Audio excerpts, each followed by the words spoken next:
Sir, आपने अपनी आंखों से इतनी मृत्यु देखी, चिराइयों में लोगों को मदद की, ले जाते बाहर, ये सब। आपके हिसाब से मृत्यु दर कितना होगा? मृत्यु दर एग्जैक्ट नहीं, तो काफ़ी ज़्यादा है। जितना हम आंकड़े आ रहे उससे ज़्यादा ही होंगे, क्योंकि उस वक्त हालत ऐसी थी कि जो पेशेंट्स आ रहे थे उनको टैकल करना बहुत ज़रूरी था।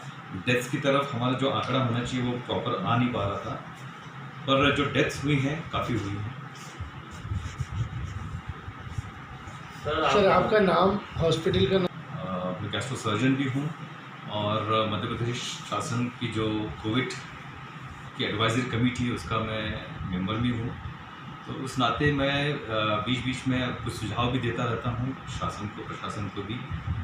और अभी फ़िलहाल जो हम ज़्यादा ध्यान दे रहे हैं कि वायरस अभी भी है हम बीच में, और वो घरों में है, लोग घरों के अंदर है और वहाँ पर वो सब कोरोना से ग्रस्त हैं।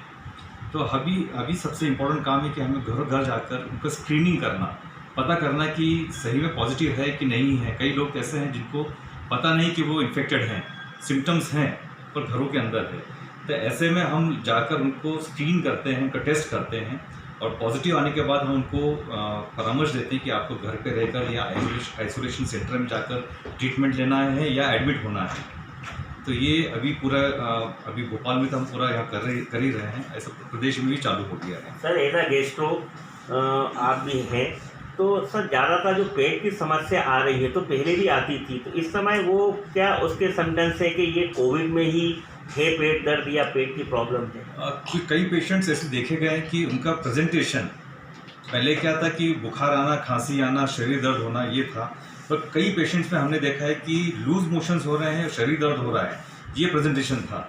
तो मतलब एक तरह से ये बोलूँगा कोरोना का ये भी एक सिम्टम रहा है, और हम उसको भी बहुत सीरियसली लेते हैं। अगर कोई पेशेंट है घर पे है, लूज मोशंस बता रहा है और शरीर में दर्द बता रहा है, तो हम उसको कोरोना टेस्ट करने के लिए बोलते हैं। सर, एज ए गेस्ट हो आप क्या सजेशन देंगे? हम खान पान के लिए भी थोड़ा सा क्या इसमें हम अवेयरनेस रखें कि जिससे हमें पेट की संबंधित प्रॉब्लम घर में भी रह के उसमें रिलीफ मिल जाए जब तक हम अस्पताल नहीं पहुँच पाए? देखिए, डाइट के बारे में बताऊंगा कि हमें एक तो है कि कोरोना से बचना है तो हमारा पौष्टिक भोजन होना चाहिए, ठीक है। एक्सरसाइज करना बहुत ज़रूरी है, और अगर कोविड हो गया है और कोविड से आप ठीक हो गए हैं उसके बाद भी हमें बहुत प्रॉपर हाई प्रोटीन डाइट खाना देना है।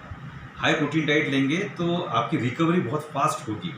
तो सबको मैं यही कहता हूँ कि खाने पे ध्यान, चाहे कोरोना हुआ हो या न हुआ हो, दोनों टाइम आपका खाना, पौष्टिक खाना बहुत ज़रूरी है। और पानी पीना है, कम से कम 3 से 4 लीटर रोज़ पानी पीना है। तो हाइड्रेशन और पौष्टिक भोजन ये बहुत ज़रूरी है, और योग, व्यायाम ये तो बहुत।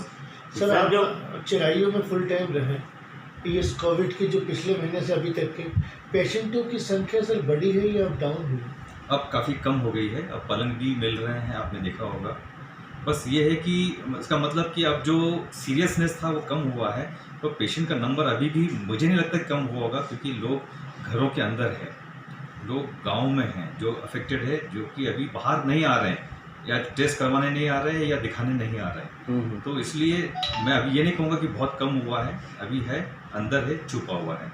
तो हमें अभी भी सतर्क रहना है, ये सबको मैं अभी कहूँगा। और जो लॉकडाउन है, मुझे लगता है कि साइंटिफिकली लॉकडाउन अभी थोड़ा बढ़ाना सर, 1 जून तक कर दिया। इसमें हमने अभी भी हेल्पलाइन नंबर जो चल रहा है मेरा, वो है 9425079580, और दूसरा नंबर है 9826032080। आप इस पर कभी भी फ़ोन लगाएं, कोई भी आपको तकलीफ़ है या कुछ भी परामर्श लेना हो, कोई भी दिक्कत हो किसी भी तरह की, चाहे वो सामाजिक हो या मेडिकल से रिलेटेड भी हो, आप इस पर फ़ोन लगा के आप हेल्प ले सकते हैं।